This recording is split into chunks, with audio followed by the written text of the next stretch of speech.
Таланты Казани продолжают покорять своими голосами. Еще одна наша землячка Диляра Вагапова решила попробовать себя в популярном музыкальном проекте. И удачно во время слепого прослушивания к ней повернулся Дима Билан. О шансах певицы на проекте мы решили узнать у казанских экспертов и ее коллег. Такое ощущение, что может быть такой момент, когда человек может уйти сам с проекта или сказать: вот я такой, какой я есть, и не буду я под вас подстраиваться, потому что вот он как-то выделился из всех. Понятно, что в этом проекте должны все разные быть, да, все чем-то берут, но она какая-то вот она отдельная, понимаете, у нее какая-то своя волна. В плане победы, слово победы приходит, но я не думаю, что это будут финальные места. Я думаю, что до 5 должна дойти.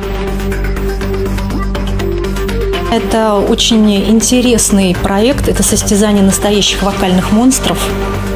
Участвовать там, наверное, и почетно, и интересно, и очень сложно. Но я думаю, что Диляра Вагапова, она сможет достойно себя представить. И ей будет интересно, и с ней будет интересно работать как ведущим преподавателем этого проекта, так и вокалистом, который участвует на этом проекте.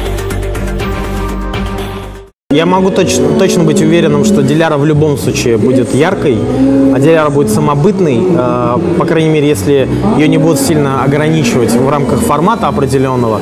Но так или иначе, я думаю, что она будет молодцом, и не то, что не посрамит республику, она сделает свой вклад в том, чтобы республику в России знали лучше и заставит нас только лишний раз гордиться Татарстаном.